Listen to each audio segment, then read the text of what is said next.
ಆತ್ಮೀಯ ಬಂಧುಗಳೇ, ಶ್ರೀರಾಮಚರಿತಮಾನಸ ಲಂಕಾಕಾಂಡ ಇದರಿಂದ ಇವತ್ತು ಚೌಪಾಯಿಗಳು, ದೋಹೆ ಮತ್ತು ಛಂದಸ್ಸುಗಳನ್ನು ತಿಳ್ಕೊಳ್ಳೋಣ.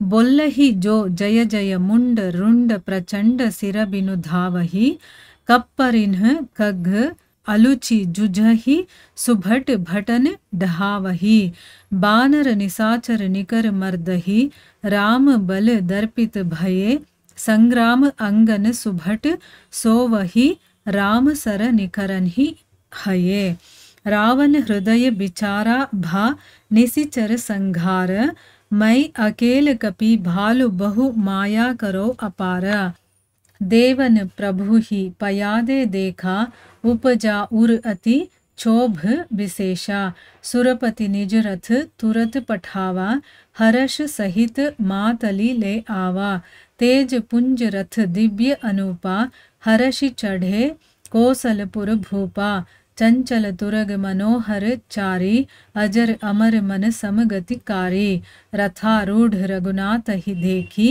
धाये कपि बलु पाई विशेषी सही न जाई कपिन्ह कै मारी तब रावण माया बिस्तारी सो माया रघुबीर ही बाची लक्ष्मण कपिन सो मानी साची देखी कपिन निसाचर अनि अनुज सहित ಬಹು ಕೋಸಲ ಧನಿ.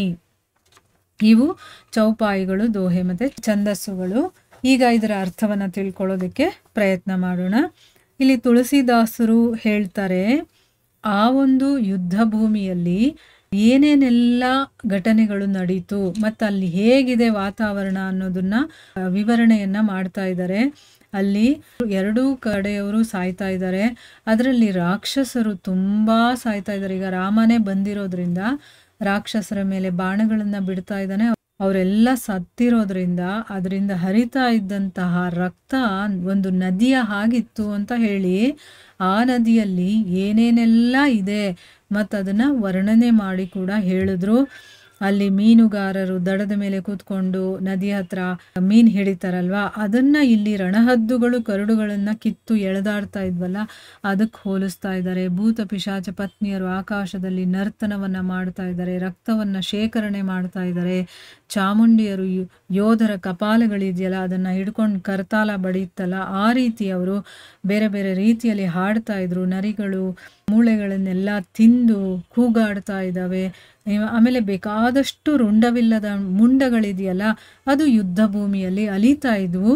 ಮತ್ತೆ ತಲೆಗಳು, ಬರೀ ತಲೆಗಳಿರುತ್ತಲ್ಲ, ಅದು ನೆಲಕ್ಕೆ ಒರಗಿ ಜೈ ಜೈಕಾರವನ್ನ ಮಾಡ್ತಾ ಇದ್ವು. ಹರಿದು ಬಿದ್ದಂತಹ ಶಿರಗಳೆಲ್ಲ ಜಯಕಾರ ಮಾಡ್ತಾ ಇದ್ವು, ತಮ್ಮ ತಮ್ಮ ಯಜಮಾನನ ಜಯಕಾರ ಮಾಡ್ತಾ ಇದ್ದಾವೆ. ತಲೆ ಇಲ್ಲದೆ ಇರುವಂತಹ ದೇಹಗಳೆಲ್ಲ ಕುಣಿತಾ ಇದ್ವು. ಪಕ್ಷಿಗಳು ತಲೆಯೋಡುಗಳಲ್ಲಿ ಪರಸ್ಪರ ಕಾದಾಡಿ ಸಾಯ್ತಾ ಇದ್ವು. ಸುಭಟರು ಇತರ ಭಟರನ್ನ ನೆಲಕ್ಕೆ ಉರುಳಿಸ್ತಾ ಇದ್ರು.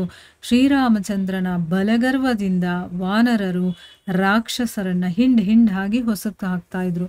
ಈಗ ತನ್ನ ಯಜಮಾನನೇ ಇಲ್ಲಿ ಹಿಡಿದಿದ್ದಾನೆ ಯುದ್ಧ ಭೂಮಿಯಲ್ಲಿ ಅಂದಾಗ ಅವ್ರಿಗಿನ್ನೂ ಬಲ ಹೆಚ್ಚಾಯಿತು.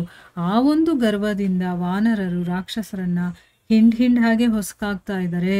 ಶ್ರೀರಾಮನ ಬಾಣ ಸಮೂಹಕ್ಕೆ ಗುರಿಯಾದಂತಹ ಯೋಧರು ರಣರಂಗದಲ್ಲಿ ಚಿರನಿದ್ರೆಯಲ್ಲಿ ಮಲಗಿದ್ರು. ರಾವಣ ಯೋಚನೆ ಮಾಡ್ತಾನೆ, ನಿಶಾಚರರ ಸಂಹಾರವಾಗೋಯ್ತು, ನಾನು ಒಂಟಿಯಾಗಿ ಉಳಿದ್ಬಿಟ್ಟಿದ್ದೀನಿ. ವಾನರ ಬಲ್ಲೂಕಗಳು ಅನೇಕವಾಗಿವೆ, ಅದಕ್ಕೋಸ್ಕರ ಈಗ ಅಪಾರ ಮಾಯೆಯನ್ನು ರಚಿಸಿ ನಾನು ಈಗ ಹೋರಾಡ್ತೀನಿ. ಅಂದರೆ ಇಷ್ಟೊತ್ತು ಅವರೆಲ್ಲ ಇದ್ರು ಅನ್ನೋದಕ್ಕೆ ಅವನು ಮಾಯೆಯನ್ನು ರಚನೆ ಮಾಡಿರಲಿಲ್ಲ. ಆದರೆ ಈಗ ನಾನು ಅಂದರೆ ದೊಡ್ಡ ಮಾಯೆಯನ್ನೇ ರಚನೆ ಮಾಡ್ಬೇಕು ನಾನು ಅಂತಂದ್ಬಿಟ್ಟು ಅವನು ಯೋಚನೆ ಮಾಡ್ತಾನೆ. ರಥ ಇಲ್ಲದೆ ರಣರಂಗದ ನೆಲದ ಮೇಲೆ ನಿಂತ್ಕೊಂಡು ಯುದ್ಧ ಮಾಡ್ತಾ ಇದ್ದಂತಹ ಪ್ರಭುವನ್ನ ದೇವತೆಗಳು ನೋಡಿ ಅವರ ಹೃದಯದಲ್ಲಿ ಭಾರಿ ದುಃಖ ಆಗತ್ತೆ. ದೇವೇಂದ್ರ ಕೂಡಲೇ ತನ್ನ ರಥವನ್ನ ಕಳಿಸ್ಕೊಡ್ತಾನೆ. ಅವನ ಸಾರಥಿ ಹೆಸರು ಮಾತಲಿ ಅಂತಂದ್ಬಿಟ್ಟು ಅವನು ತುಂಬಾನೇ ಸಂತೋಷದಿಂದ ಅದನ್ನ ರಾಮನ ಹತ್ರಕ್ಕೆ ತಗೊಂಡು ಬರ್ತಾನೆ. ನಿರುಪಮವು ತೇಜೋಮಯವೂ ಆದಂತಹ ಆ ದಿವ್ಯ ರಥವನ್ನ ಕೋಸಲಾಧೀಶ ಶ್ರೀರಾಮಚಂದ್ರ ಏರ್ತಾನೆ.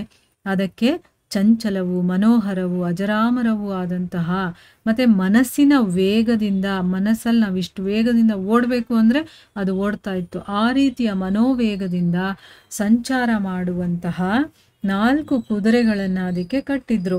ರಥಾರೂಢನಾದ ರಘುನಾಥನನ್ನ ನೋಡಿ ವಾನರರು ವಿಶೇಷವಾದಂತಹ ಬಲವನ್ನ ಹೊಂದಿ ಹರ್ಷೋಲ್ಲಾಸದಿಂದ ಮುನ್ನುಗ್ತಾರೆ.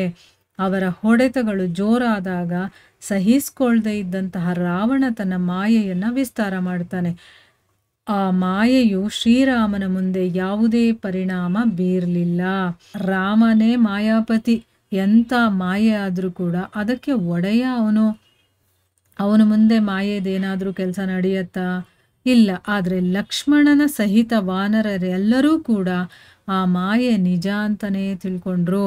ಮಾಯಾ ಪ್ರಭಾವದಿಂದ ವಾನರರು ಆ ನಿಶಾಚರರ ಸೈನ್ಯದಲ್ಲಿ ಲಕ್ಷ್ಮಣನ ಸಹಿತ ಅನೇಕ ರಾಮರನ್ನ ನೋಡ್ತಾರೆ. ಅಂದರೆ ಎಲ್ಲರೂ ರಾಮ ಲಕ್ಷ್ಮಣರ ಹಾಗೆ ಕಾಣಿಸ್ಬೇಕು, ಆ ರೀತಿ ಅವನು ಒಂದು ಮಾಯೆಯನ್ನು ರಚನೆ ಮಾಡ್ತಾನೆ.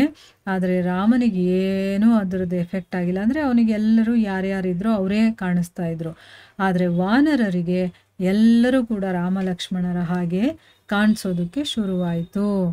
ಇಲ್ಲಿಗೆ ನಾವು ನಿಲ್ಲಿಸೋಣ. ಹರೇ ಕೃಷ್ಣ.